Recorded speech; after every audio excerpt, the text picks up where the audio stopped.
Olá, gente, muito bom dia. Primeiro domingo do ano.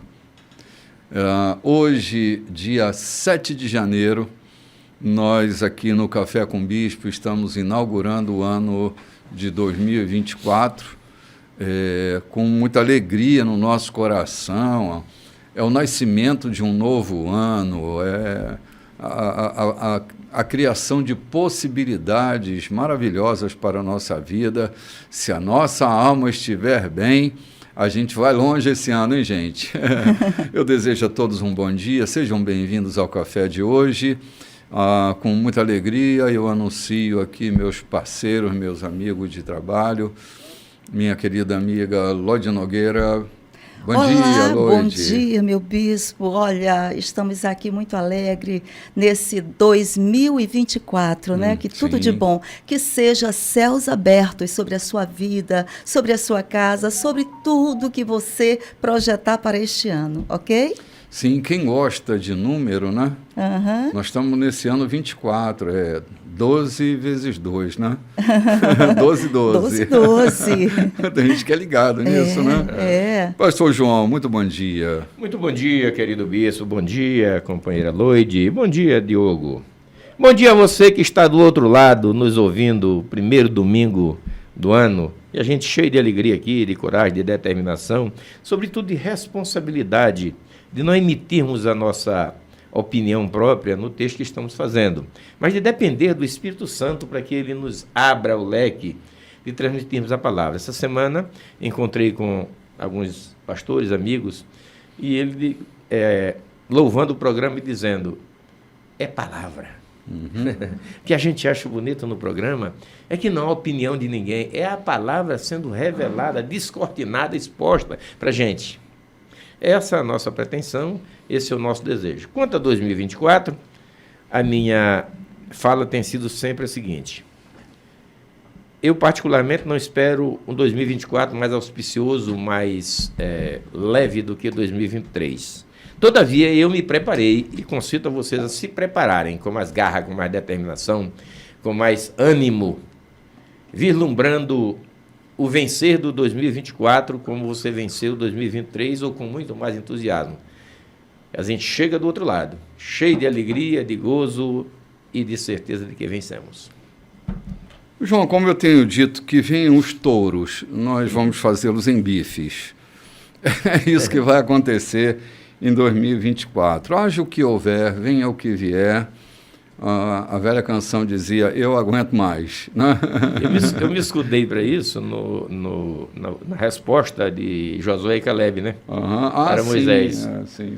Quando todos disseram, não dá. 10 disseram, não dá, os homens lá são muito grandes, a terra são poderosos, tem muros na cidade. E aí se levanta Josué e Caleb, isso é verdade, a cidade é fortificada. Os homens são valentes, tem grandes exércitos e ainda tem mais, tem gigantes lá. Mas nós vamos rasgar eles como quem rasga pão.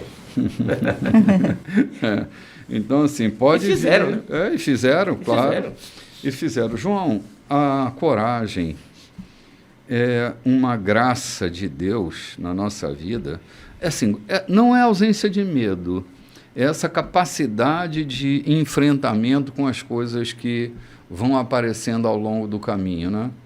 E 2024 não será diferente. Nós vamos enfrentar situações difíceis. Amém. Claro, é óbvio que sim. Vamos enfrentar dias de paz? Claro que vamos também. É lógico que sim. Mas haja o que houver, nós estamos firmes. Estamos ancorados num lugar seguro. Nas escadas das edificações, são 17 lances para subir, 17 degraus.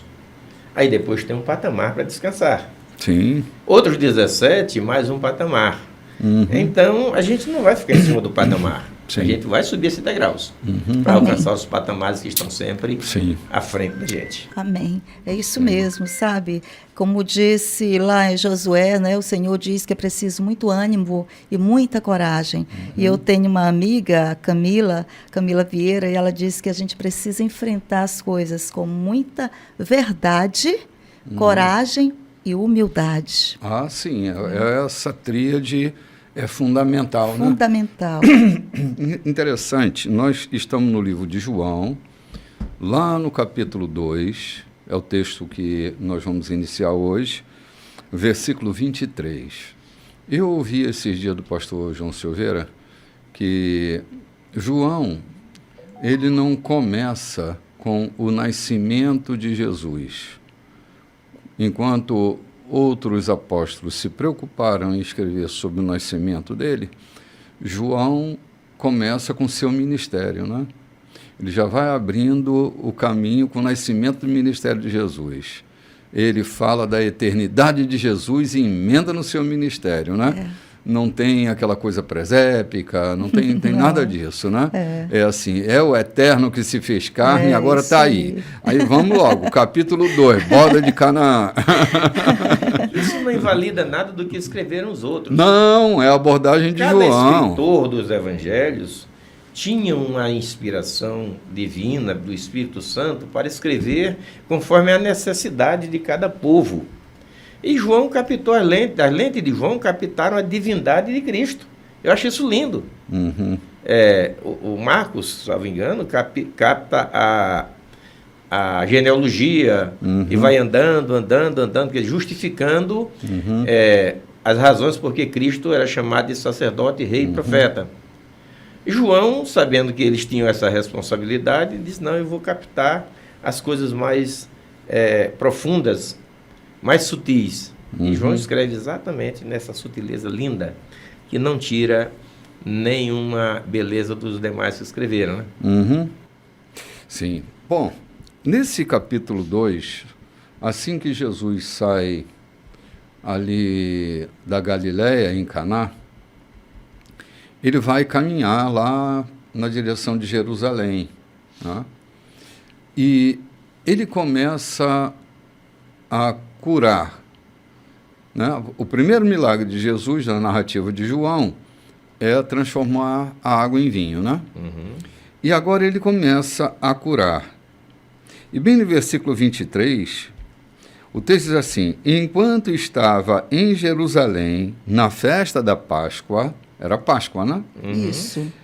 Muitos creram em seu nome ao ver os sinais que ele fazia. Mas o próprio Jesus não confiava neles, porque conhecia a todos e não necessitava de que ninguém testificasse a respeito do homem, porque ele sabia o que havia no homem. Olha, Jesus fazia leituras sobre a vida dos homens sem que eles mesmos abrissem a sua boca. Não é porque ele era a encarnação de um Deus. Era um homem profundo na vida. Jesus está na sua humanidade, não é? Ele é homem. Agora, ele tem uma sensibilidade de discernir o espírito humano, que hoje é um dom, né? Discernir os espíritos é um dom. Ler pessoas. Ler pessoas. E Jesus é capaz de ler as pessoas que estão ali com ele. Ele não pode confiar no conteúdo, no repertório daquilo que ele está lendo na vida de cada um, né? Ele está entre os beduínos. Confia lá, mas amarra o meu camelo. Olha, que assim, é muito interessante quando a gente se aprofunda nas relações humanas, porque, João, um músculo movido na nossa face diz muito sobre nós. Eu tinha um médico querido que ele fazia a leitura da íris, né? E ele me disse assim uma vez, Renato, a íris não mente. A íris não mente. Está tudo lá. Está tudo registrado. É impressionante. Os músculos falam, a gesticulação fala, o corpo fala, mesmo sem abrir a boca. Eu estava vendo um filme de Chaplin ontem, Chaplin fazia a gente chorar e rir sem abrir a boca. Era a época do cinema mudo, lembra? A gente ria e chorava. E não saía um som da boca dele, nem dos atores. Entendíamos tudo. Entendíamos tudo. Então, assim, eu sempre treinei meu ouvido há muitos anos. Eu me tornei pastor muito novinho. E uma das boas lições que eu aprendi com aqueles que me instruíram no Evangelho foi ouvir as pessoas. Ouvir o que elas estão dizendo, ouvir o que elas não estão dizendo, ouvir o que elas estão querendo dizer. Sabe, são leituras de pessoas. E quando eu me dediquei ao estudo da mente humana, que já também não tem tão pouco tempo assim, pelo menos há 30 anos, eu lido com essa questão da mente humana, a pessoa não precisa abrir a boca para a gente compreender já o que está acontecendo. Saber se é uma pessoa confiável não é uma pessoa confiável. Mas eu queria... Além disso, João, só um instantinho antes de passar. Além disso, ainda temos o Espírito de Cristo em nós que nos sensibiliza para enxergarmos o oculto, descortinar aquilo que está na pessoa. Então, não só uma habilidade humana, mas também temos uma graça divina para isso, né? Era exatamente isso que eu ia falar, porque eu, quando menino e por muito tempo na minha vida, e ainda há muitos amigos meus com essa ideia de que tudo que havia de extraordinário em Jesus era a sua divindade quem fazia. Sim. E não o Jesus cheio do Espírito Santo. Essa semana eu me dediquei à leitura da vida de Eliseu. Gente, Eliseu fez coisas tão extraordinárias. Sim. Eliseu lá no monte, sabendo que as armadilhas do rei da Síria contra o rei de Israel. Ou seja, há tanta coisa na vida de um homem cheio do Espírito. Ele dizia para Geazi, né? Geazi. Geazi. Acaso o meu espírito não foi contigo lá? Não, ele estava em Samaria. Tudo, rapaz. Ele estava em Samaria, o rei desesperado, querendo matá-lo porque não tinha solução para dar para a fome. Ele está lá dentro conversando com o líder, dizendo: ó, o mensageiro do rei vem aí. Fecha a porta porque o rei vem logo atrás. Ele tinha visto o rei. A sensibilidade não é uma coisa sensitiva. É, na verdade, a inspiração que o Espírito Santo traz sobre a tua vida. E há muita coisa que, se você tiver, na verdade, disposição para deixar o Espírito falar contigo, há muitos erros que não se comete. Você para e ouve ele falar. Você faz coisas porque você não ia fazer. Eu lembro que algumas vezes eu saí de casa tarde da noite, que não era o meu horário, mas eu era impulsionado a fazer. Sentia necessidade. À distância eu encontrava alguém com o carro quebrado, que tudo que estava precisando era de um socorro naquele meio de mundo que não tinha nada para fazer. Não era uma questão sensitiva, era uma questão do Espírito Santo te mover para aquela situação. Sim. É assim que eu entendo. Sim. Então Jesus era um homem cheio do Espírito Santo e acabou a história de que ele era minotauro. Esse hibridismo não fazia parte dele, né? João, assim, você estava falando de Eliseu. Eliseu, ele fez 2 vezes mais milagres que Elias. Em tudo. Todo milagre de Elias, Eliseu fez 2 vezes, né? E olha que Elias não fez tão pouco, né? Não fez tão pouco. Até mortos. Elias ressuscitou um morto. Eliseu ressuscitou 2. Ele já estava morto, mas o morto caiu sobre os seus ossos e ressuscitou, né? Aquela questão de porção dobrada do teu espírito, né? Levou Eliseu a percorrer caminhos que, na narrativa da vida de Elias, não tem uma narrativa semelhante. Essa história que acontece com Geazi foi algo assim, né? Agora, veja, fora do padrão, né? Ele conhecia o caráter daquele ajudante dele. Naturalmente conhecia o caráter. De repente ele para e o Espírito lhe diz: o cara está indo roubar, está indo extorquir o oficial, né? Naamã estava ali, tentando Na verdade, Naamã tinha desistido, né? Ele foi atrás. Geazi que foi atrás. Olha, meu mestre está estressado, né? Está irritado, mas a gente dá um jeito, a gente conversa com ele. Todo diplomático, né? Ele disse assim, chegaram alguns alunos da Casa dos Profetas, do seminário, informando que a formatura vai ser tal dia, então eles precisam de roupas para fazer essa formatura. Então, o meu mestre me mandou aqui. Eu entendo que foi mais ou menos isso. O lance impressionante é que Eliseu diz... Quando eu era menino, desculpe aqui a interrupção, quando eu era menino, eu li muito o livro do Lobsang Rampa, que era o Papa da viagem astral, né? Ele propunha ensinar essa coisa de o corpo estar num lugar e o espírito se mover para outros lugares. Bom, eu não estou querendo sustentar, eu só estou dizendo o fenômeno, né? Eliseu, se essa coisa de viagem astral fosse uma realidade, Eliseu foi o primeiro a fazer viagem astral, né? Porque o corpo dele está lá na casa do profeta, né? E seu espírito está acompanhando o curso de Geazi. Né? Como isso aconteceu? Eu sei lá. O fato é que... Esse pai conhecia o filho que tinha, exatamente, né? Exatamente. De que maneira Deus sabe. Então, Jesus está ali discernindo, identificando, fazendo a leitura das pessoas que estão ali. É claro, ele não confiava neles. Mas olha o que acontece. Jesus não confiava neles, mas Jesus não os desprezava. Eles creram em Jesus, mas não passaram por uma disciplina de mudança de atitudes e de caráter. João, eles creram nos milagres que eles faziam. A gente pecou muito na igreja. Pega alguém que vem todo destroçado, resolve aceitar a Jesus, e no outro dia quer que ele esteja sentado no banco, vestidinho, arrumadinho, comportadinho, como se ele tivesse passado por um tubo de renovação. Lê do engano, a gente fez muito isso, botou muita gente fora. Porque você pega uma mulher,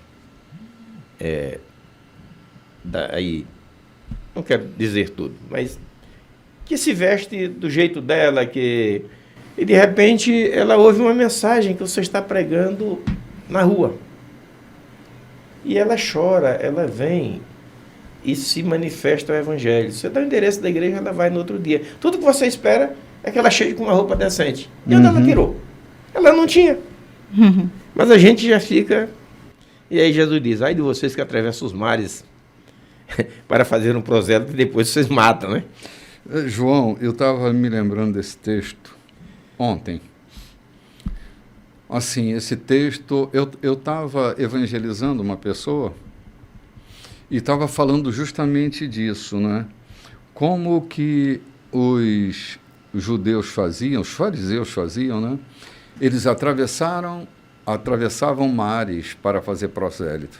Depois tornava a vida deles pior, mais pesada. Infernal. Entende? Então, durante anos, eu tenho refletido no movimento da igreja. Nós não nascemos na igreja nesse tempo. A igreja da época que eu era menino cometeu erros, mas erros de, como é que eu diria? Erros de zelo excessivo. Erro de zelo excessivo. Hoje, o erro está no fundamento, está na base. Cristo era o centro. Eu me lembro, cara, eu ouvia de madrugada, meu avô levantava toda madrugada para fazer o culto doméstico dele. E ele não poupava ninguém. Ele pegava o violão, subia para o terraço do segundo piso, metia o dedo na viola e eu ainda ouvia ele cantar. Levarei eu também minha cruz, até por uma coroa trocar. Ou seja, a vida do cristão dessa época era cristocêntrica. Cristo era o centro. Era o centro do nosso movimento. O caráter de Cristo era a nossa inspiração. Hoje, nós vemos uma igreja que não é centralizada em Cristo. Uma igreja que está centralizada em alguma coisa. Talvez na demanda do marketing, do varejo eclesiástico que se instaurou praça fora, né? Cuja a fala, o discurso e a proposta é antropocêntrica, desde as músicas até o último movimento do culto é antropocêntrico. Cristo não é o centro. É claro, gente, eu estou generalizando. Ah, mas você não está falando da minha igreja. Que bom que você tem uma igreja. Porque na igreja de Cristo é assim que acontece. Cristo é o centro. Cristo é o centro do argumento, o centro do louvor, o centro das ofertas, o centro das orações, não é? Então, a gente inverteu essa coisa. E a gente acaba se assemelhando muito a essa categoria dos fariseus, que atravessa os mares para fazer um prosélito e depois transforma a vida dele num pior movimento possível para a natureza humana. É tanta culpa, tanto peso, tanta regra, tanta lei, tanto e tão pouco de Cristo. Às vezes eu crio alguma polêmica sem querer polemizar, mas nós cristãos mais conscientes, não esses meninos brincalhões, estou falando dos cristãos conscientes, a gente bota a mão na cabeça e diz, meu Deus, a igreja está se parecendo tão pouco com Cristo. Não é do tipo, olha, esse menino parece tanto com o papai, né? Ele é a cara do pai. A igreja não é mais a cara de Cristo, gente. Então a gente precisa de uma reforma urgente na nossa teologia, na nossa intimidade e comunhão com Deus. A gente precisa fazer uma reforma de experiência cristã. Não? Será que teremos a oportunidade de fazer uma reforma? Não. Porque não teremos. Há alguns pregadores eruditos dizendo que daqui a 20 anos igrejas desaparecerão. E eu estava fazendo uma análise, alguém me perguntando como funciona isso. Eu disse, eu tenho alguns tanques aqui. Se eu virar as costas para esses tanques, eles deixam de produzir peixe, como também deixam de existir. Vai virar capim, vai virar qualquer outra coisa, muito menos um tanque.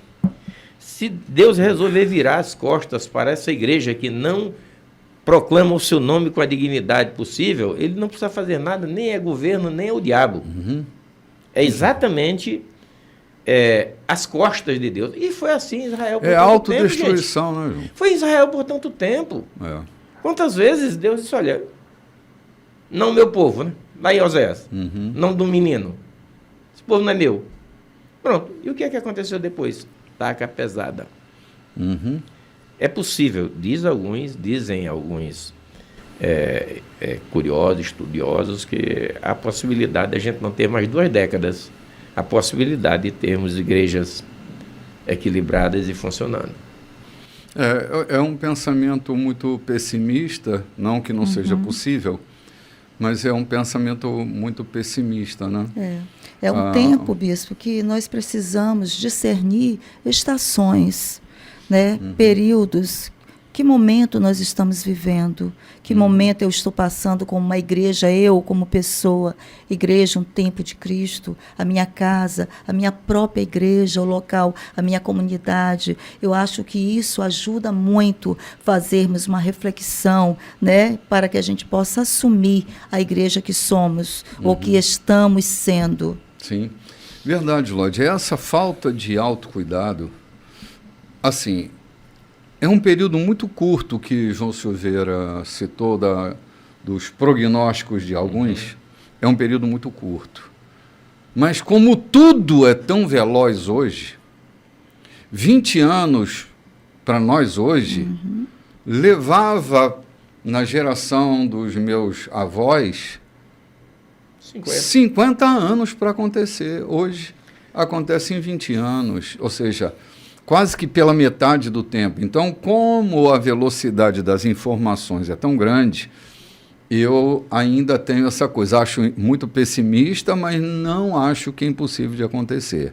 Então, que nós, de per si, sejamos essa igreja, vivamos na realidade dessa igreja, e que nós sejamos confiáveis, né? Gente, vamos ali tomar um cafezinho? A gente volta já já? Vamos lá. Olá, minha gente querida, estamos de volta. Nós estamos agora no capítulo 3 do Evangelho segundo João, nosso querido irmão, amado irmão. E hoje, dia 7 de janeiro, é dia de ceia. Dia de ceia. Dia eucarístico, dia lindo, a primeira ceia do ano. Nós comemos a última ceia domingo passado, e até que ele volte, nós comeremos, e essa será a primeira do ano, então não se esqueça, no nosso encontro das 18h30, ou nosso encontro eucarístico de hoje. Eu estava pensando em Nicodemos esta semana, nosso querido Nico, uma pessoa genial, um fariseu de marca maior, né? Um príncipe da sinagoga, um cara que era por natureza inteligente, porque assumir o cargo que ele assumia dentro do partido, dentro do sistema, ele não podia ser um homem tolo. E ele não faz uma pergunta tola, ele faz uma pergunta brotada da ignorância espiritual, né? E esse episódio é um episódio que me marca. Eu me lembro com muita constância desse diálogo entre Jesus e Nicodemos. Eu estou sempre dialogando com os textos bíblicos, João. Eu estou sempre lendo o Antigo Testamento, eu leio sempre. E eu o leio por Jesus, né? Porque, para mim, só tem sentido o Antigo Testamento se ele estiver em Jesus, né? Jesus é a base da minha interpretação, porque há coisas lá que, para mim, não basta estar na Bíblia, precisa estar em Cristo. Há coisas que estão lá que não estão em Cristo. Olho por olho, dente por dente, está lá, mas não está em Cristo. É o que está em Cristo que me interessa como cristão. Então, há muitos textos. Assim, um dos textos mais lindos para mim, e eu gosto muito de ler, estudar, perquirir, é o texto de Gênesis. Mas eu encontro Cristo lá o tempo todo. O tempo todo o Cristo está lá. E faço leituras magníficas. Então, assim, nós vamos ver esse argumento de Jesus com Nicodemos e a riqueza do texto que produz para nós, né?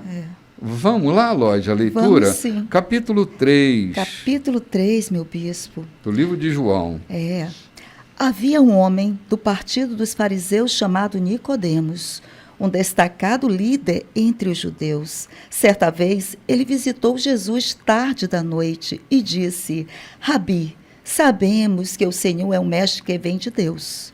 Ninguém poderia realizar esses atos que revelam a realidade de Deus se Deus não fosse com ele. Então, dá uma paradinha aqui. Por que João, que Nicodemos vai ter com Jesus à noite? A gente passou pelos 3 evangelhos e vimos os fariseus perturbando o ministério de Jesus desde o começo, entendo eu assim. Sendo Nicodemos um homem de alta estirpe entre os fariseus, dessa qualidade, ele não quis criar problema nem para Jesus e nem para o posicionamento dele. Isso é que eu entendo. Sim. Ele não quis criar problema nem para o posicionamento dele, nem para Jesus. Ele vai escondido, né? Ele vai escondido, mas vai. Mas vai. Mas, porque tem gente que vai escondido, mas vai, né, João? E aproveitando, ele faz uma declaração para Jesus, e eu, por muito tempo, me enganei com ela. Quando ele diz: Mestre, sabemos que és vindo da parte de Deus, e que ninguém pode fazer as coisas que tu fazes se Deus não for com ele. Aquilo não era uma confissão de crença. Não. Aquilo era um reconhecimento dos feitos. Até ali, Nicodemos ainda não havia mudado de atitude, mudado de lado. O posicionamento. De posicionamento, exatamente. Ali era um reconhecimento dos feitos de Jesus. E ele chega trazendo essa informação porque não era só dele, né? Talvez fosse de boa parte daqueles que comungavam com ele, que ali no meio dele também estava José de Arimateia, né? Que também era senador da República, e tantos outros. Sim. Então eu creio que ele não era uma confissão de crença, era um reconhecimento daquilo que de fato era feito. Sim. Porque entre os fariseus, não eram todos absolutamente, mas a base dos fariseus estavam se opondo a Jesus. Mas nem todos os fariseus se opunham a Jesus. Aqui penso eu, não está escrito na Bíblia, penso eu, que daqueles que acompanhavam o movimento de Jesus, alguns, não sei se muitos ou poucos, mas alguns foram impactados pela forma com que Jesus interpretava as Escrituras. Como Jesus mexia. Nicodemos reconhece isso. Sim. Né? Na minha versão, tu és mestre da parte de Deus. Sabemos, quer dizer, não sou ele. Sabemos. Não sou ele, mas ele estava também falando ali por alguém, por algumas pessoas. Sim, porque como ele abordava Moisés, como ele abordava os profetas, como ele abordava Davi, era diferente, bem diferente da escola ortodoxa. Jesus era, desculpe aqui a minha expressão, mas Jesus era um heterodoxo. Ele andava por caminhos que a ortodoxia não andava. E eles se espantam. Por isso Nicodemos traz essa, sabemos que tu és mestre, vindo da parte de Deus. Vamos fazer aqui. Mas não é Deus. Não, mas não é Deus. Não é deixou Deus. Claro. Quando você diz que Jesus não vivia a ortodoxia, a gente depois vai ver Pedro dizendo, eu nunca entrei na casa de um gentil. E Jesus, segundo o relato de João, começa numa festa. E não era de gentis, mas era uma festa. Mas era uma festa. Infelizmente, hoje, há muita gente por aí que é tão ortodoxo, tão puritano, que não pode ir na festa de fulano, porque não é crente, e lá pode rolar cerveja, e ele não vai se contaminar com aquilo mesmo que ele não beba. Infelizmente, isso roda, né? São cabeças que não pensam com clareza. Tem medo, né? Tem medo. A natureza foi só domesticada, né? É como domesticar uma onça, né?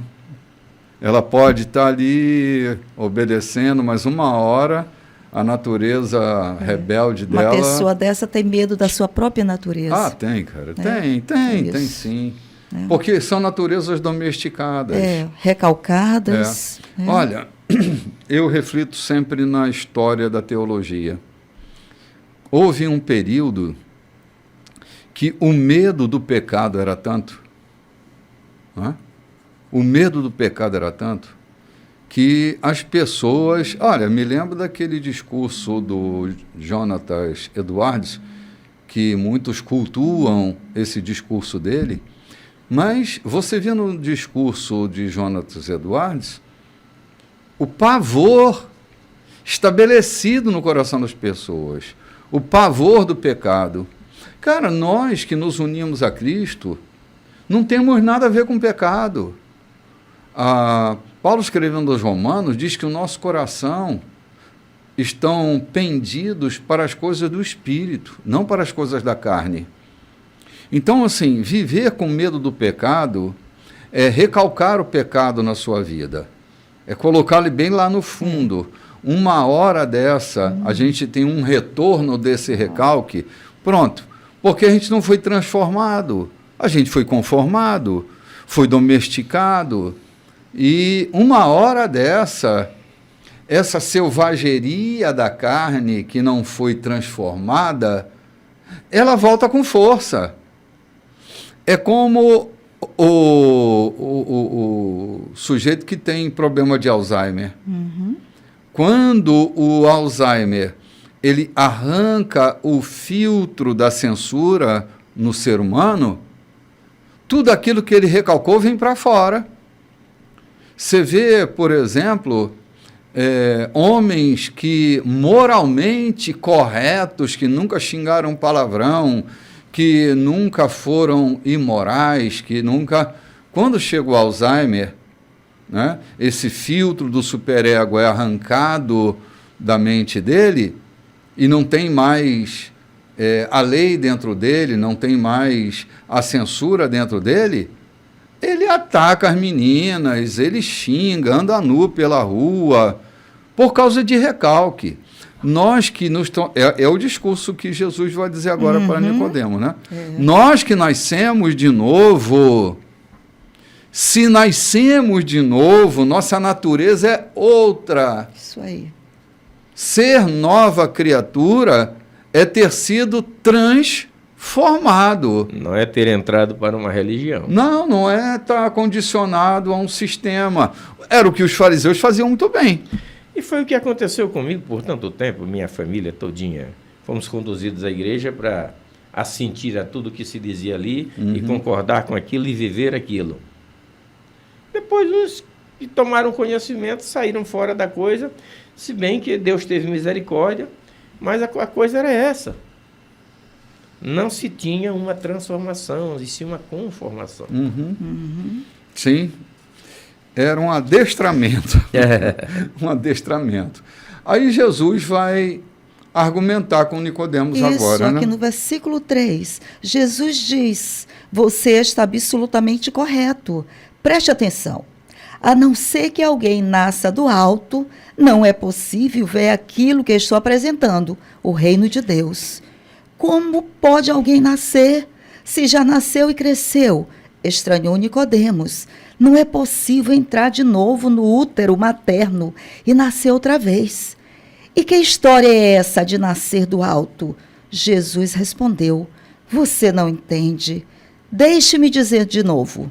A não ser que alguém se submeta a essa criação original, a criação na qual o vento pairava sobre as águas, o invisível movendo o visível, um batismo para uma nova vida, não lhe será possível entrar no reino de Deus. Quando você olha para um bebê, vê apenas isto, um corpo que se pode contemplar e tocar.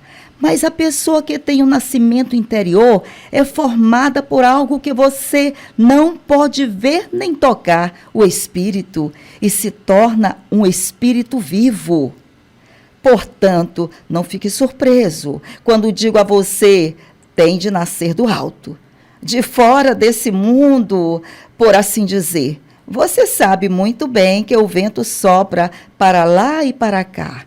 Você o ouve sussurrando pelas árvores, mas não tem ideia de onde ele vem e nem para onde vai. O mesmo acontece com aquele que é nascido do alto pelo vento de Deus, o Espírito de Deus. Nicodemos perguntou, o que o Senhor quer dizer com isso? Como acontece? Jesus disse, você é um mestre respeitado em Israel e não conhece o básico? Ouça com atenção. Esta é a pura verdade. Falo apenas a respeito do que conheço por experiência. Dou testemunho apenas do que tenho visto com os meus próprios olhos. Não me baseio em boatos, mas em vez de encarar as evidências e aceitá-las, você as evita com perguntas. Se quando digo coisas claras, como o dia, você não acredita em mim, por que eu falaria de coisas que você não pode ver, das coisas de Deus? Ninguém jamais esteve na presença de Deus, senão aquele que veio daquela presença, o Filho do Homem. Assim como Moisés levantou a serpente no deserto para que o povo pudesse vê-la e crer, é necessário que o Filho do Homem seja levantado, para que todos os que olharem para ele com confiança e com esperança legítima recebam a vida real, a vida eterna. Dá uma paradinha aqui. Meu Deus do céu. Uau! Cara, Jesus abre uma cortina para que Nicodemos, que pensa racionalmente, Jesus está introduzindo com esse diálogo, Jesus está provocando Nicodemos para ver muito além. Ele está tirando essa nuvem que encobria os olhos de Nicodemos para ver esse movimento que o Espírito Santo faz na vida de todo aquele que se aproxima de Deus em espírito e em verdade. É a ação transformadora. É a ação que muda a natureza. Batendo na mesma tecla aqui. É a ação de Deus que transforma a natureza humana. Ele estabelece um novo eu em nós. Sabe, aquele eu que se tornou o cardápio da sociedade, da cultura. O que Jesus está dizendo é que o movimento do alto, que é semelhante ao movimento do vento, ele, quando sopra sobre nós, ele não balança os galhos, ele muda a nossa natureza. Não é? Ele faz a gente frutificar, ele poliniza a nossa vida e dá uma natureza nova. Nessa nova natureza, o nosso DNA foi alterado pelo DNA de Cristo. Glória a Deus. Temos essa natureza de Cristo. E Jesus estava aqui lembrando a Nicodemos que ele era um mestre.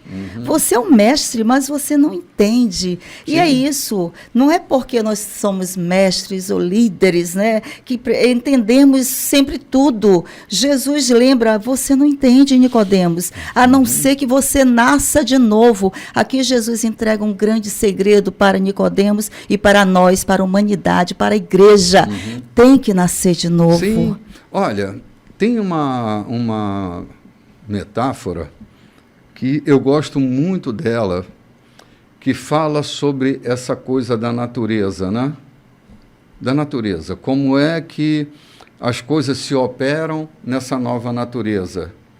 E eu estou me referindo àqueles nossos irmãos que têm medo do pecado, que têm medo de pecar, que erotiza tudo, né?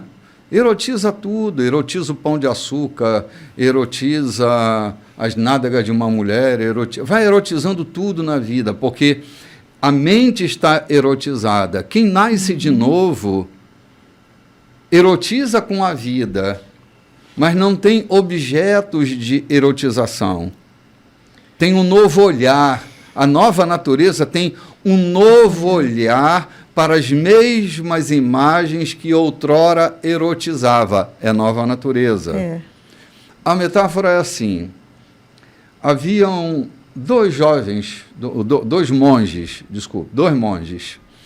Eles faziam parte de uma ordem monástica em que era proibido falar com mulher, tocar em mulher, olhar para uma mulher, se aproximar de uma mulher.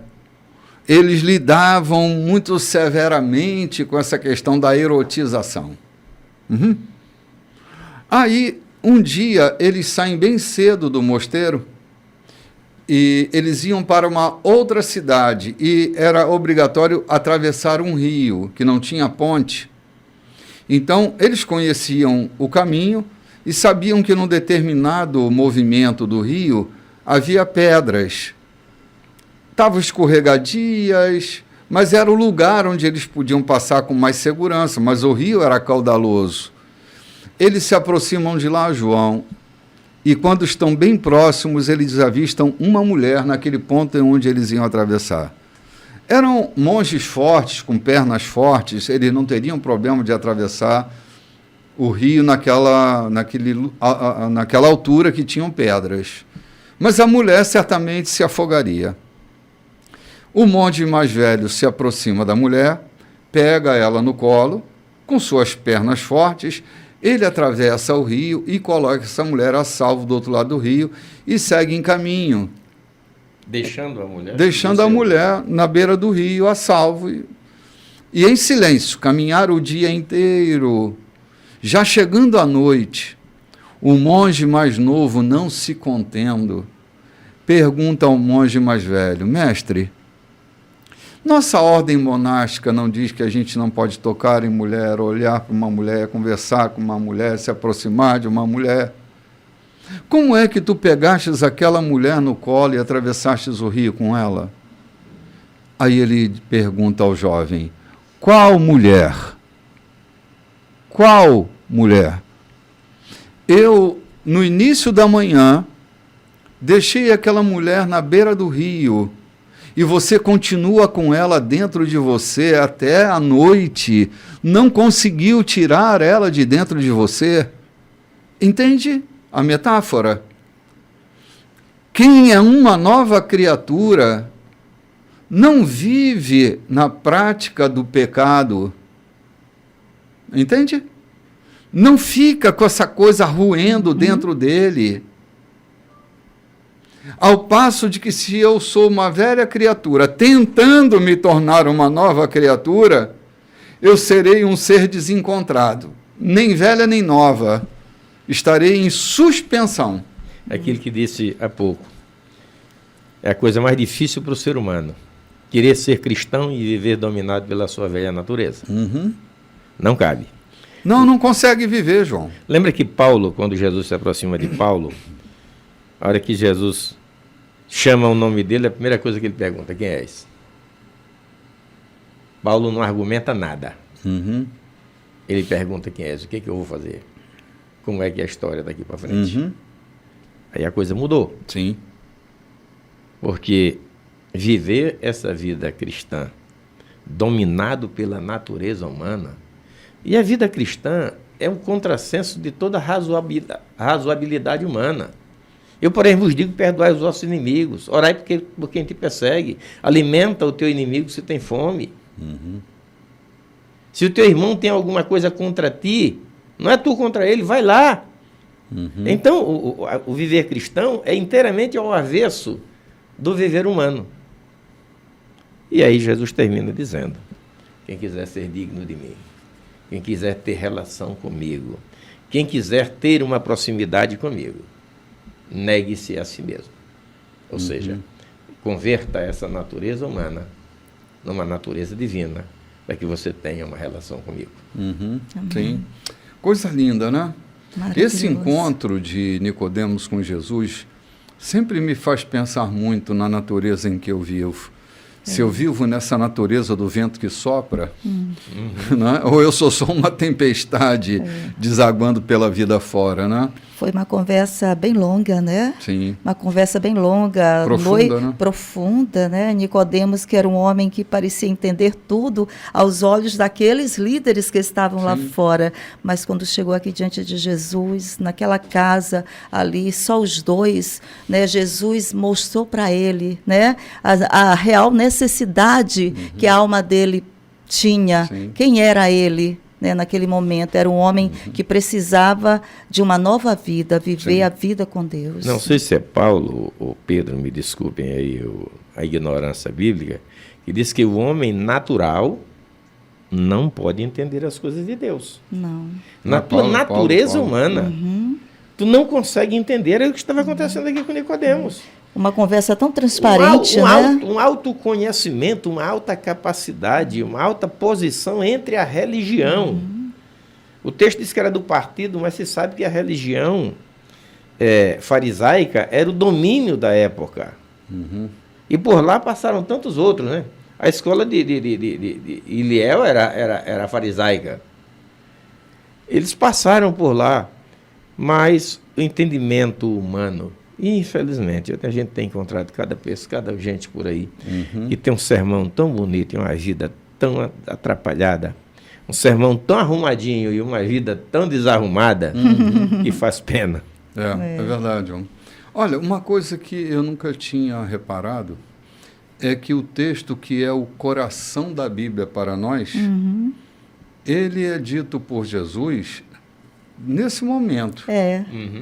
Eu não tinha me atentado, que era na conversa com Nicodemos, que Jesus solta essa pérola que é o coração da Bíblia, né? Um dos textos mais lidos no mundo inteiro.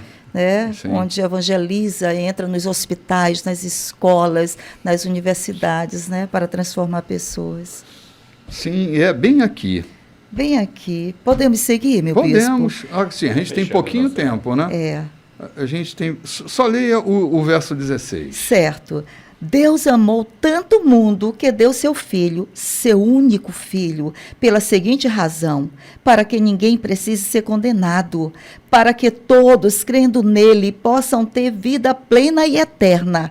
Deus não se deu ao trabalho de enviar seu filho apenas para poder apontar um dedo acusador e dizer à humanidade como ela é má.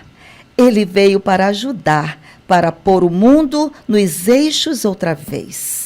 Quem confiar nele será absolvido, mas quem não confiar terá sobre si, sem o saber, uma sentença de condenação.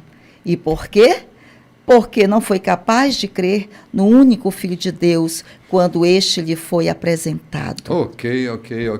A gente volta a comentar logo depois do nosso intervalo. A gente vai ali e volta já. Pois bem, gente, estamos de volta. Parando aqui para refletir no que Jesus falou em João 3,16 em diante, né? Ele fala do centro, do coração da Bíblia, o amor, que é o tema que eu mais me encanto, né? Falar sobre o amor eu me derreto todo, porque o amor para mim é o elemento mais estrutural. O ser humano sofre mais de desamor do que de qualquer coisa. O desamor, ele desarranja cognitivamente, fisicamente, ele acaba com a vida da gente. E Jesus diz, Deus amou, Deus me amou, amou você, amou o mundo dos homens, de tal maneira que deu. Ele classifica o amor como a atividade de dar, de oferecer, de ser generoso. Ele entrega a vida do unigênito para que ele se torne primogênito.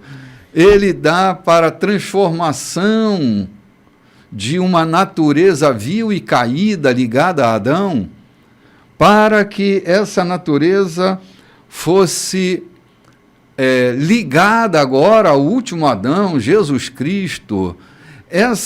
Assim, é que eu olho, né, eu vejo tantos diálogos de pessoas falando sobre a morte de Jesus, de morte vicária, e morte de não sei o quê, e morte de não sei o quê, e como se Deus fosse um atroz destruidor da vida do seu filho.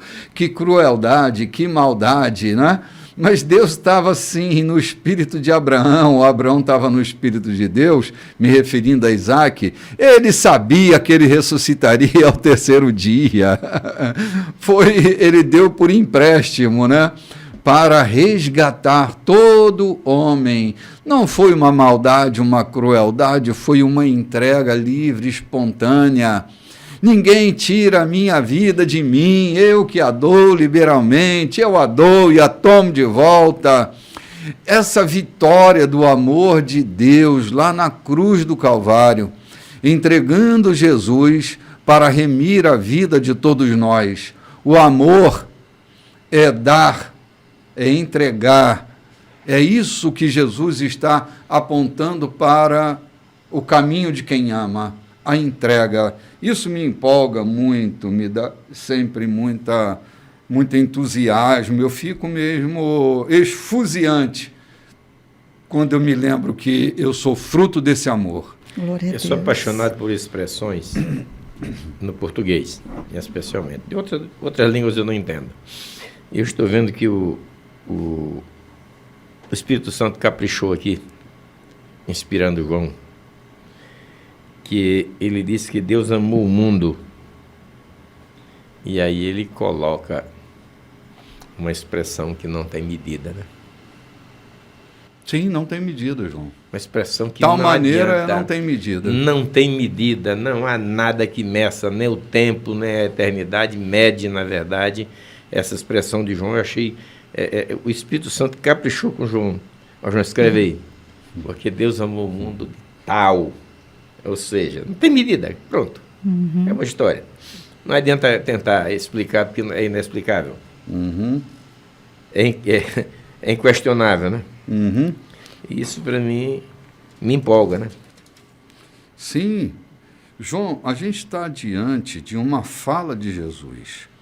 Isso marcou, eu não sei se João estava ali, provavelmente sim. João estava ali com Jesus e Nicodemos. Isso marca tanto a vida de João, porque assim, nenhum outro escreve sobre essa fala de Jesus e Nicodemos. É a fala de quem esteve ali, testemunhando de maneira auricular, de maneira visível, o diálogo feito. Então, marca tanto João, que João vai reproduzir isso, né? O Espírito Santo traz a memória dele na hora de fazer o registro, né? E ele vai anunciar o que estava acontecendo, né? O que iria acontecer, né? Ele estava ali. Isso aqui é como se fosse uma resposta à conversa de Nicodemos, né? Sim. Ele estava falando, olha, Nicodemos, existe a salvação, tem que passar pela salvação. Aí ele coloca, Deus amou o mundo de uma tal maneira, Nicodemos, podemos colocar aqui o nome de Nicodemos, de uma tal maneira, de uma maneira única, e foi por essa razão, para que ninguém precise ser condenado. Sim. Estava falando diretamente com Nicodemos. Você vai se deixar ser condenado? Ele veio, ele amou para que ninguém fosse condenado. Sim, porque assim, na verdade, ele está diante de um fariseu. De um fariseu. Que uma das missões era condenar. E a conversa aqui está uma clara. Uma religião de condenação. Né? Uma conversa tão clara, né, tão clara, bispo? Nítida. Claríssima, tirando toda a dúvida. Nicodemos estava cheio de interrogações. E o Senhor disse assim, Jesus disse, essas tuas interrogações é para desviar. Você está se desviando da verdade. Em vez de crer, você está apenas lançando perguntas para esconder, né, para se esconder. E aqui ele foi sendo mais claro quando ele disse, olha, Deus amou o mundo de uma tal maneira, ele deu seu filho, e ele foi explicando qual era a razão. Ele disse, não é para botar o dedo na cara de ninguém, né? Porque a situação, aquele que não quer, aí ele diz depois o seguinte, aquele que não quer a luz já escolheu as trevas, já está julgado, Nicodemos. Sim. É muito interessante, muito profundo isso aqui. Sim, porque Nicodemos fazia parte de uma religião que julgava e condenava. Julgava. E aqui Nicodemos não estava tomando uma decisão, né? O Senhor estava vendo que Nicodemos, apesar de toda essa conversa, mas Nicodemos aqui não estava se decidindo sair das trevas para a luz. Jesus está ampliando o diálogo. Lembra que quando Nicodemos se refere a ele, sabemos que tu és rabi, tu és mestre da parte de Deus. E Jesus está dizendo, eu não sou mestre da parte de Deus. Eu sou o verbo encarnado, eu sou o que sou. Vocês já prestaram atenção numa coisa? Nós passamos já por todos os evangelhos e Jesus nunca fez uma expressão tão reveladora quanto essa. Ele traz a revelação do Pai, ele fala com preciosidade, ele fala do tamanho do amor. Para mim, é realmente uma das expressões, uma das revelações de Cristo. Ele revela que ele vai morrer, depois vai ressuscitar, mas nesse espaço aqui que João registra, ele está fazendo a maior revelação de Deus à humanidade. Sim. João, eu estou dizendo, esse é o texto central, né? É o centro da Bíblia, é João 3,16. Esta conversa de Jesus talvez tenha sido o resultado daquela que houve lá no Éden. Sim. Quando Adão pecou, e ele disse da semente da mulher, aquela conversa entre a Trindade Santa, Jesus faz ela revelada aqui na Terra. Que aquela foi lá entre eles três, e com algumas recomendações a Adão. Aqui Jesus traz essa revelação para ele se revela como a semente da mulher. Com a semente da mulher. Isso mesmo. É um texto esplêndido, extraordinário. Né? Olha, a coisa é tão séria que mais na frente, Jesus, em diálogos com os fariseus, ele diz assim, vocês é que julgam as pessoas. Eu não julgo ninguém. Eu não estou aqui para julgar. Eu vim para salvar, não para julgar. Isso mesmo. É aqui que, às vezes, eu acho que a igreja dá as mãos aos fariseus, né? E assume o lugar de julgador. Oh, meu Deus. Né? A igreja tem mais de tribunal do que de hospital, e deveria ser o contrário, né? A igreja deveria ser o hospital onde se recupera, onde se transforma, onde se muda a realidade, né? E em muitos lugares isso acontece. Eu estou denunciando essa, entre aspas, falsa igreja, que não tem nada a ver com Jesus. Tem a ver com um grupo de religiosos, mas não tem nada a ver com Jesus. Ela não tem o Espírito de Cristo, ela tem o Espírito dos fariseus. Da religião. Da letra. Da crença. E não do Espírito. Né? Das regras, e não da liberdade. Né? Então, esse diálogo se abre um novo mundo para se pensar. Né?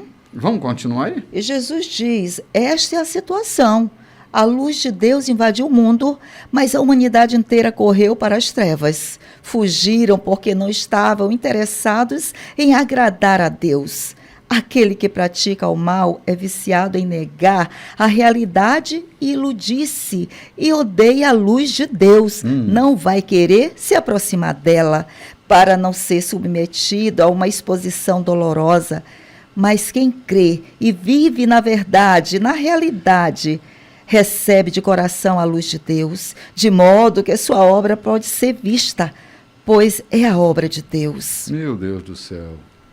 Tão claro. Tão claro, tão claro. A luz, ela não deixa dúvida. Ela clareia, ilumina toda a caminhada pelo ambiente onde a luz está. Expõe tudo, né, bispo? Expõe tudo. Lembra daquela mulher que perde uma moeda? A primeira atitude dela é acender uma luz. Acender a luz. Antes de criar qualquer coisa, houve luz. A luz revela, né, aquilo que não está nítido, aquilo que... Olha, deixa eu lhe dar um exemplo. Muitas vezes a gente vai fazer uma maquiagem, a gente precisa de muita luz para fazer a maquiagem, para ver, para ficar mais nítida, perfeita. Mas muitas vezes, na hora de gravar, a gente precisa de uma luz adequada para não expor a imperfeição. Aí coloca-se o filtro. O filtro são as espécies, as configurações de luzes que tem, né? A luz seja quente ou fria, para quê? Para não expor aquilo que não está bem, aquilo que não está adequado ou perfeito para mostrar. Sim. Então é isso, né? A luz, ela revela. Sim, e muitas vezes a revelação dói, as imperfeições. Por isso, assim, às vezes se busca uma treva para esconder a imperfeição. Né? E as ferramentas religiosas, né? Por exemplo, a lei, ela encobria, e a graça revela. A graça é reveladora. Se eu tenho uma regra onde eu possa me esconder, onde eu não me deixo ver, porque eu estou ali cumprindo as regras, porque eu sou quem sou quando não tem ninguém, quando nem mesmo eu estou.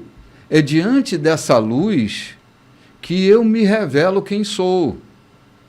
Se eu usar as sombras e as trevas para me esconder, ninguém me vê, mas nem eu mesmo me vejo.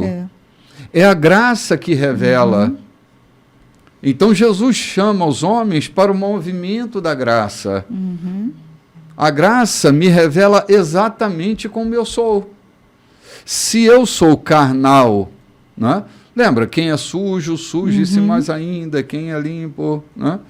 Aos olhos do bom, tudo é bom, aos olhos do mal, tudo é mal. Isso vai depender muito de que luz é essa que governa a minha vida. Em que luz eu estou me movendo? Ou que escuridão que eu busco para me esconder?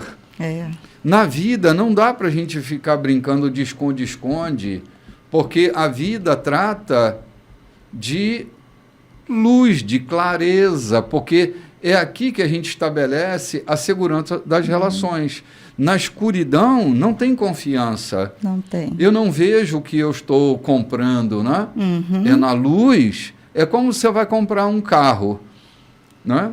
Você vai comprar um carro à noite, você vai deixar passar um monte de defeito, né? Eu sempre fiz o seguinte, se eu vou comprar um carro usado, eu vou à noite. Só que eu exponho ele à luz. Sim, é diferente. Eu vou à noite, você tem que expor a luz. Com a exposição da luz, é mais fácil eu ver as imperfeições onde ele já foi remendado, onde não foi remendado.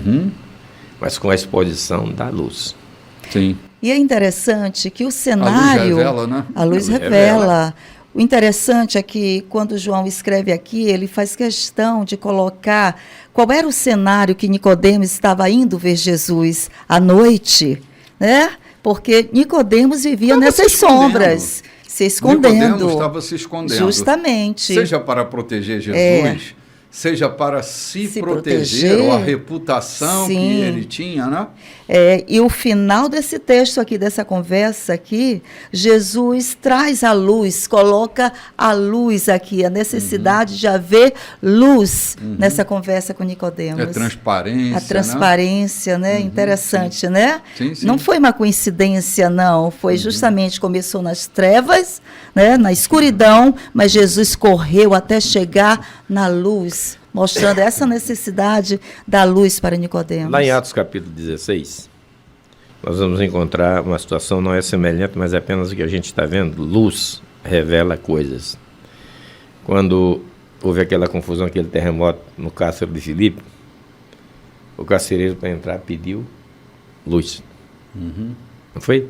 Foi. O carcereiro, para entrar, pediu luz. É a luz que revela por onde você vai caminhar, os empecilhos, a falta de luz. Imagina que aquele carcereiro entrasse ali, ele é odiado por tantos, alguém está por ali, ele dá um mata-leão e termina matando. Então o que ele fez? Pediu luz, acende a luz. Eu quero ver, me ater da situação. Sim. A luz nos informa do ambiente que estamos vivendo. Sim. Dos eu sou, que Jesus diz em João, eu acho que João é quem marca isso muito fortemente, né? Quando ele diz, eu sou a luz do mundo, né? Ou seja, o mundo precisa ser esclarecido por mim. O mundo precisa ser iluminado por mim. As relações precisam ser iluminadas por mim. Os diálogos precisam ser clareados por mim. Ele insere a luz nele mesmo. E esse diálogo de Nicodemos, que vai à noite ter com Jesus, eu não sei se foi um diálogo que Jesus provoca ele, né? Bem podia ser, né? Falando sobre luz. Sim. No meio da escuridão daquela noite, né? Eu penso que Jesus pode, não que está, mas que pode estar provocando Nicodemos para relações sem escuridão. Isso. Sabe, todo relacionamento que a gente nutre, que tem escuridão, a gente coloca um pé atrás. A pessoa, ela se impermeabiliza de tal maneira que a gente não consegue discernir por causa das sombras que elas produzem, não é? E Jesus está propondo uma relação de luz com a vida. Viver com clareza. Viver com luz, com clareza, exatamente. Vamos seguindo aí, Loide? Vamos sim, meu bispo. Versículo 22, hein? Depois dessa conversa, Jesus foi com seus discípulos para o interior da Judéia e descansou um pouco com eles ali. Ele também batizava, ao mesmo tempo, João Batista em Enom, perto de Salim, onde há muita água. Isso foi antes de João ser preso. Os discípulos de João tiveram uma discussão com a elite judaica a respeito da natureza do batismo e foi perguntar a ele: Rabi, o Senhor conhece aquele que estava contigo do outro lado do Jordão? Aquele a quem o Senhor confirmou com seu testemunho? Pois bem, ele agora está competindo conosco. Ele está batizando também, e todos estão se tornando seguidores dele, em vez de se unir a nós. João respondeu: É impossível alguém ter sucesso.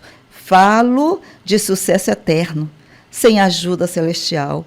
Vocês mesmos estavam lá quando deixei muito claro que não sou o Messias, mas apenas aquele enviado adiante dele para preparar o caminho.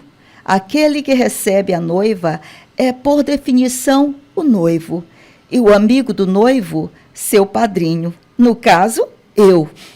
Apostos a seu lado, de onde pôde ouvir cada palavra, está feliz de verdade.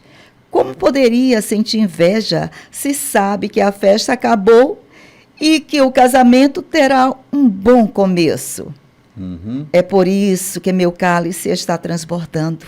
Chegou a hora de ele ocupar o centro das atenções e de eu chegar para o lado.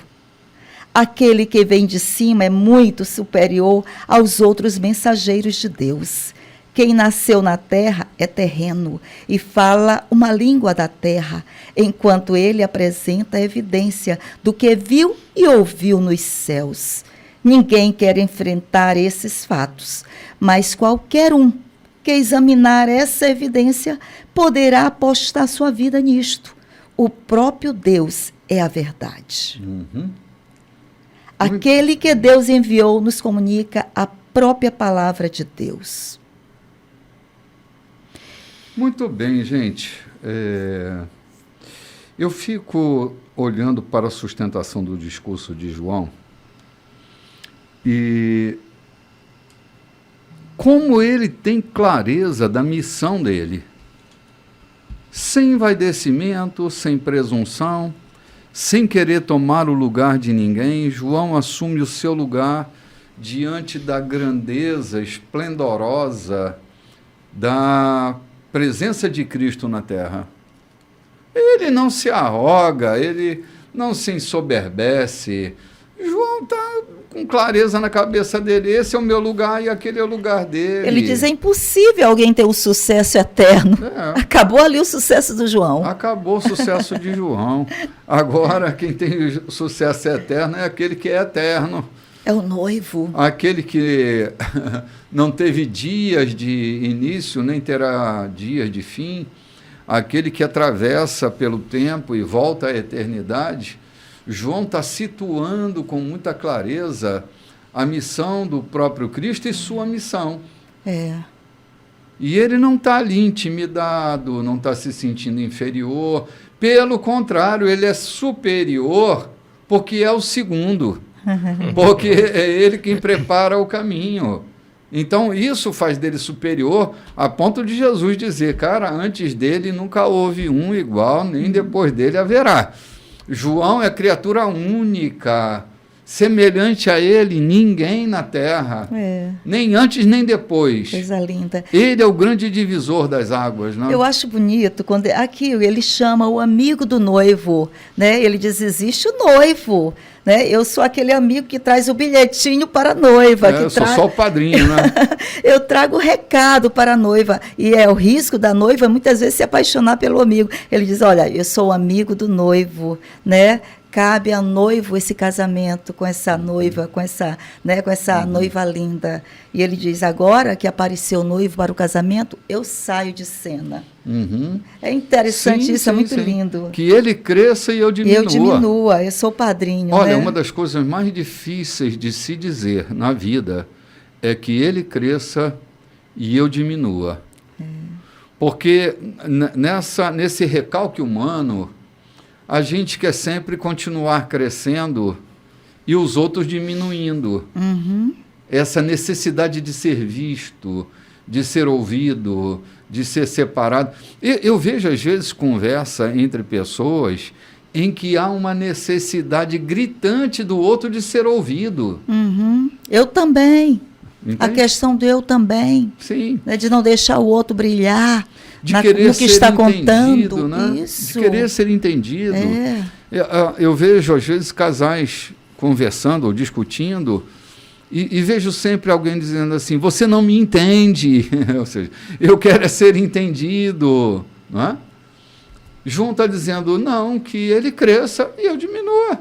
Interessante, meu bispo, que esses discípulos de João, eles chegaram, João, sabe aquele homem que você encontrou naquele dia? Deu, né, alguns fatos aqui. Ele está batizando também. Querem dizer, começou por nós, ele está nos imitando, está competindo. Nós fomos os fundadores desse os movimento. Pioneiros desse movimento. A gente ensinou ele a ser crente, agora quer passar a nossa frente. Essa moda começou com a gente, essa estrutura. Me deixa aqui de porteiro, já quer ser o diácono. É verdade, cara, é verdade. Esse modelo é nosso. Assim, estão copiando esse modelo. É que João não se deixou corromper pela conversa dos discípulos, né? Olha, como eu vejo pessoas, pastores se perderem por causa do discurso dos outros. Não, você é o melhor, você é o mais forte, você tem a melhor palavra, isso vai corrompendo, né? Eu me lembro de uma vez que eu tinha um amigo que ele era extremamente corrupto nas questões dos afetos, né? E uma vez eu era pastor auxiliar de uma igreja. E ele dizia assim, ele é Saul, você é Davi. Ele é Saul, você é Davi. Eu olhei para aquele cara e eu disse, meu Deus, ele quer me contaminar. Não tem nada de Saul e Davi, eu sou Renato e ele é Laranjeira, não tem nada a ver comigo, né? E o cara insuflando. Sim. O que ele queria era fazer parte de uma rebeldia, articulando a conversa e saindo de bom moço, né? Então, cuidado, que ele cresça e eu diminua, encontre o seu lugar no corpo. Amém. Vamos ali tomar um cafezinho e a gente volta já. Olá, gente, de volta para o último bloco da nossa programação, lembrando a você que hoje, no culto das 18h30, nós teremos a mesa eucarística, a primeira Santa Ceia do ano de 2024. Eu tenho falado sempre 2004, mas é 2024. Eu estou 20 anos mais novo. Então, nesse ano de 2024, nós iniciamos o ano no dia 7 de janeiro com a proclamação da vida, da morte e da ressurreição de nosso Senhor. Venha comer de sua carne e beber do seu sangue junto conosco, nesse culto das 18h30, aqui na rua Santo Antônio, número 14, no Recanto dos Vinhais. Gente, nós estamos prosseguindo a leitura desse capítulo 3, e já estamos aqui no versículo 34. Se você está nos acompanhando, fazendo aí seus apontamentos, e obrigado, né? Eu aproveito aqui para agradecer o prestígio, a deferência que nós temos recebido de tanta gente, pastores queridos, gente amada, gente de toda a ilha e fora da ilha. Outro dia até ganhei uns lambarizinhos, João, de um pescador lá do interior que me ouve pela rádio, né? Enquanto pesca. Coisa linda. O radinho ligado lá. Engraçado. É que ele achou que eu era um ser que não se podia tocar, né? Tipo assim, não. Um amigo disse, eu sou amigo dele. Eu disse, não é possível, você conhece esse homem, meu Deus, como é que se aproxima dele? Como se eu fosse lá uma estrela, de verdade sou, né? Uma estrela que brilha no meio da escuridão, isso sim. Mas gente, é pé no chão, espiritualidade é o que Jesus nos ensinou, é andar no meio do povo, é não se esconder de ninguém. Eu acho engraçado, às vezes eu trabalho ali no shopping center da ilha, né? E às vezes encontro um amigo que diz, eu quero tirar uma foto contigo para mandar para minha mãe te ouve todo domingo, e tarará. Eu estou sempre pronto, feliz, alegre, eu acho isso lindo, né? O reconhecimento do carinho, do respeito, do amor que as pessoas têm por nós, né? Sempre recebo elogio de vocês, né? Meu Deus do céu. Tem um amigo que diz, eu estive lá na igreja, mas eu queria conhecer aquela senhora que trabalha com vocês no programa, e tarará, eu queria te ver de qualquer jeito, Lóis. Pois então venha, eu estou aqui na igreja, venha tomar um café conosco, tomar um suco. Sim. Estamos aqui, né, pastor João? Essa semana visitando uma igreja e encontrei alguns pastores amigos, igrejas grandes, pastores de igrejas grandes, me abraçando e dizendo, a gente ouve vocês também. Sim, tem muita gente nos ouvindo. A gente ouve vocês. Então é por isso que a gente faz esse trabalho com muito mais responsabilidade ainda, porque o conteúdo que está saindo daqui, ele está afetando realmente pessoas que se dedicam a ouvir. Se dedicam a ouvir é porque algum conteúdo está chegando. Amém. João, tem gente que toma café literalmente com a gente. Sim. A gente toma café aqui mesmo, né? Mas assim, há pessoas que domingo elas fazem questão de tomar o café com sua Bíblia, seu caderninho de anotações, estão ali anotando aquele ponto que interessa a elas, que repercutiu dentro delas de maneira diferente, elas estão ali anotando. Isso me empolga, isso me dá ânimo. Nem sempre é tão fácil a gente estar reproduzindo o programa, né? A gente tem despesas N para fazer isso, né? Temos não só despesa econômica, mas temos despendido o nosso tempo, né? A gente gasta aqui 4 blocos de 25 minutos, né? São 100 minutos, mais de 1 hora, né? Inteirando tudo, dá 2 horas de programação. A gente, nessa velocidade de informação, que uma mensagem de 5 minutos já não é nem mais vista, e a gente que está aplicada 2 horas nos ouvindo, né? Sim. Então, assim, a minha gratidão é muito grande. Isso mesmo. É um programa que tem sido esparramado por muitos lugares, pela rádio, ele tem sido espalhado pelo YouTube, né? As redes sociais têm ajudado muito a gente a impulsionar a visibilidade da programação. Já encontrei muitos pastores que estudam, né, fazem do programa a sua escola bíblica. Encontrei dentro de um Uber, eu pedi o Uber, o carro de aplicativo, e lá estava o meu nome. Aí ele ouviu minha voz e disse, Loide, eu acho que eu já ouvi essa voz. Aí ele estava ouvindo o programa, eu digo, você já ouviu Café com o Bispo? Ele disse, eu ouço todos os domingos. Mas depois o seu Loide Nogueira, ele parou com o carro, olhou para trás e disse, então, ligou para a mulher dele, meu bispo, ligou para a esposa dele, lindo, e eu passei uma mensagem, falei com ela pelo vídeo chamada, né? Lindo, e ele disse, meu bem, foi uma bênção de Deus hoje encontrar essa mulher aqui no meu carro. E nós paramos o carro e nós oramos por ele. Ele é o pastor de uma das igrejas da comunidade, uma das igrejas do pastor Mário Porto. Ele é um desses pastores. Olha que coisa linda, né? Maravilhoso, né? É sim, cara. Boas são as notícias, né? Boas Gostoso notícias. Disso é que o Espírito Santo tem nos levado a não nos sentirmos estrelas, nem importantes nisso. Não. É o nosso desejo aqui, a nossa oração é que nos coloquemos como João. Ele cresça e a gente esteja aqui apenas anunciando aquilo que ele veio. João, mas eu me sinto uma estrela que brilha no meio da escuridão. Aí é uma outra história.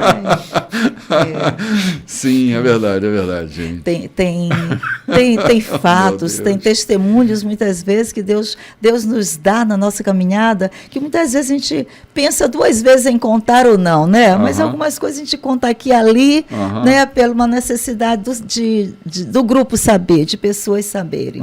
Né? Mas muitas vezes a gente se cala porque importa que ele cresça. E ele vem crescendo, crescendo. Em mim ele vem crescendo, João. Às vezes eu me pego pensando como ele. Às vezes me pego sentindo como ele. Às vezes me pego como Jesus na cruz, com ladrões do meu lado. Todo lado. Às vezes me pego falando como ele, abraçando como ele. Glória a Deus. Outro dia alguém me disse, quando eu recebo um abraço seu, eu me sinto protegido, me sinto abraçado por Deus. Cara, isso é fabuloso, né? Usar os braços, né? Emprestar os braços para Deus abraçar por mim, né? Então, coisa linda essa dele crescer em nós e nós diminuirmos, né? É isso. Eu quero me perder nele. É isso.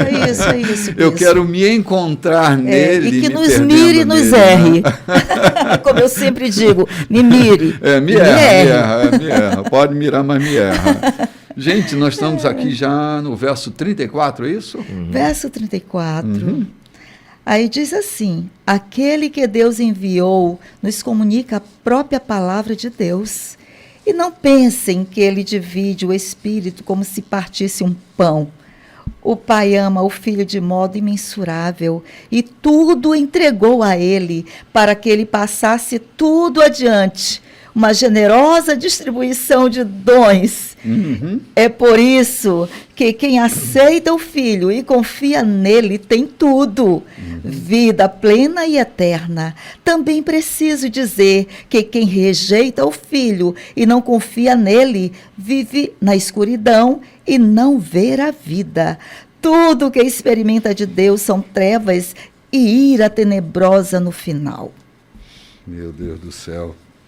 Gente, Jesus sempre abre seus braços para o nosso relacionamento franco, sincero, honesto e profundo nele. Amar o Filho, se relacionar com o Filho, é aceitar a paternidade divina. É ter a paternidade divina.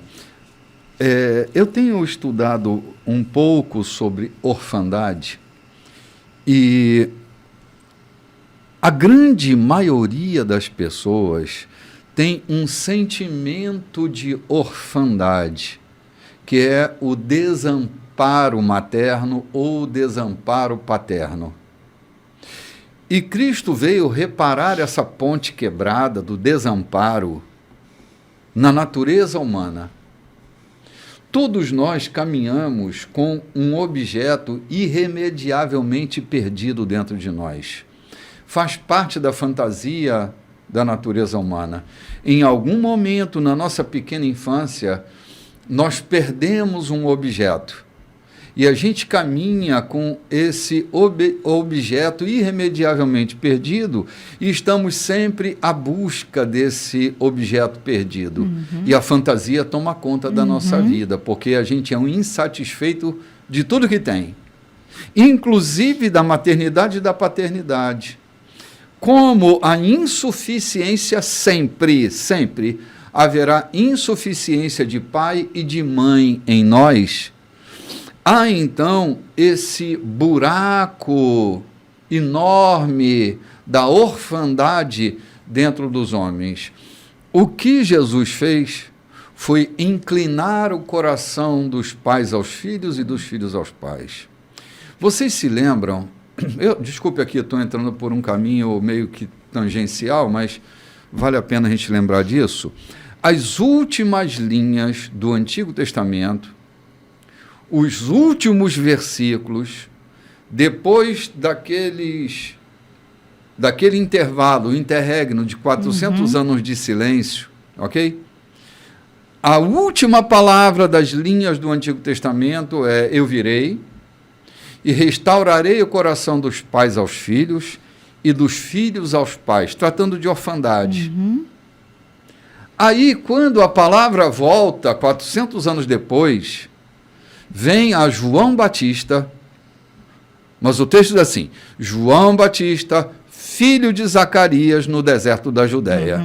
Não era João Batista o franco atirador, era a restauração da paternidade.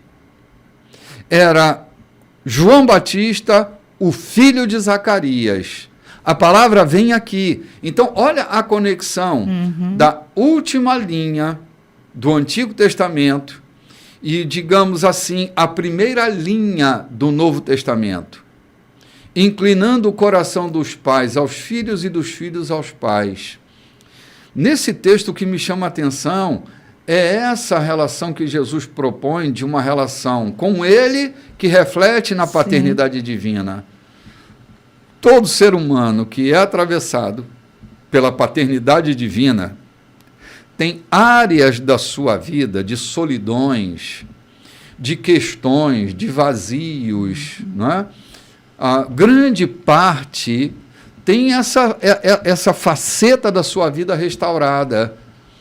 Quando a paternidade divina toma conta, ainda que sua paternidade humana não fosse uma paternidade muito forte, e a orfandade estava tomando conta, quando nós nos unimos a Cristo, nós temos liquidada essa dívida. Está consumada, a dívida está paga. Em Cristo, nós nos aproximamos da paternidade. Glória a Deus. Quando adquirimos, né, herdamos, porque João escreve aqui que através de Jesus, desse Filho, nós somos gerados novas criaturas e ganhamos aqui a paternidade, né? Agora passamos a ser filho, né? Sim. João fala isso. Sim, o próprio discurso de Jesus, ele é mas ele diz: eu amo o Pai me ama. Eu amo o Pai me ama. E é por isso que ele coloca tudo à disposição do Filho. É por isso que na cabeça de alguns nós temos 3 deuses, né? Um Deus Pai, um Deus Filho, né? Já vi gente orando assim, né? Ao Deus Pai, ao Deus Filho e ao Deus Espírito Santo. Então temos 3 deuses, somos triteístas. Mas Jesus está ressaltando essa estrutura de paternidade onde o pai e o filho são um só. Quem vê a mim vê o Pai, né?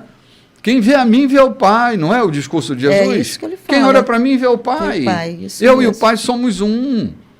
Outro comigo o tempo inteiro e não me discerniu, você não me viu, eu e o Pai somos um. E por que tu fica dizendo, mostra-nos o Pai? Olha para mim e você vai ver o Pai sou eu sou o Pai, eu sou o Filho. Isso que ele fala para Filipe, está comigo. Pai, né? Quem vê a mim vê o Pai. Então, assim, nessa relação, o filho restaura a paternidade e ter a sua alma nascida de novo, você é enxertado nessa videira e pronto para produzir frutos, porque você faz parte da videira. Foi enxertado, mas agora faz parte da videira. Você faz parte da família. Você é um com ele. Venham morar em mim, é que mais tarde João vai dizer, né? Você agora ganhou raízes. Venham morar em mim, como eu moro em vocês. Me habitem, porque eu habito vocês. Sabe, essa coisa precisa ser repensada por nós e entender o que é que Deus quer de nós. Ele quer relacionamento profundo, de enxertos, não é? De estarmos ligados a Ele. Ele não exige muita coisa de nós. Permaneçam em mim, eu permaneço em vocês. O que eu tenho que fazer? A única coisa que você tem que fazer é permanecer nele. É todo o esforço, se a gente pode chamar isso de esforço, é permanecer nele. E se eu estou nele, enxertado nele, não tem mais esforço. Nós estamos fluindo em nós a mesma seiva. A mesma seiva. Então, assim, é só eu permanecer nele. Cara, permaneça nele, apague tudo, permaneça nele. É nele que tudo acontece. Glória a Deus. Não há nada no mundo que Deus tenha que fazer que não passe por ele. Tudo que Deus tinha que fazer, o fará por Cristo. Aleluia. Antigamente, outrora, Deus falou aos pais, pelos profetas, de muitas maneiras. Hoje nos fala pelo Filho. Eu não sei ouvir a voz de Deus. Ouça a Cristo e você ouve a voz de Deus. Entendeu? Se você quer ouvir Cristo bem ouvidinho, pegue a sua Bíblia e leia. Ele diz: quem ouve as minhas palavras e crê naquele que me enviou tem a vida eterna. Glória a Deus. Quem ouve as minhas palavras e as pratica é como aquele homem que edificou a sua casa sobre uma rocha que nada pode derrubar. Isso é ouvir Jesus. Amém. Sim. Eu sou o caminho. É aquilo que eu disse no domingo passado. Ele diz: eu sou o caminho, e andar por esse caminho não nos provoca dúvida ou insegurança. Que 2024 não traga as expectativas que desejamos, mas que anda no caminho não tem segurança de caminhar. Porque ele é o caminho, né? Falava isso há poucos dias lá em casa com meus filhos, até minha caçula que me trouxe à tona. O bispo Renato costuma de dizer que quem conhece o caminho pode até se perder no caminho, mas não perde o caminho. Exatamente. Ele é o caminho, né, João? Se eu me perco nele eu me encontro, né? Ele me encontra. João, o caminho deixou de ser uma referência de longitude, latitude... Geográfica, né? Geográfica. O caminho é um estado que ele colocou em nós. Eu sou o caminho, aí ele entra dentro de nós. Ou seja, o caminho é um percurso antropográfico.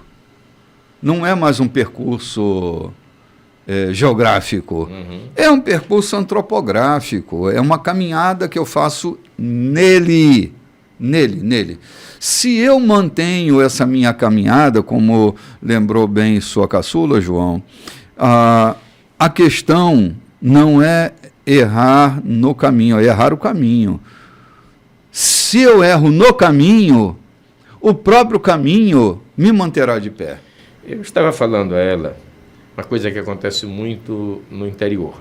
A gente está caçando fruta lá pelo mato e tal. Antigamente, quando tinha algumas florestas, a gente vai procurando fruta e de repente a gente se perde. O tino para que lado é para ir para casa. Sim. Dizem que é uma essência de uma folha que tira a tua capacidade de ver, de raciocínio.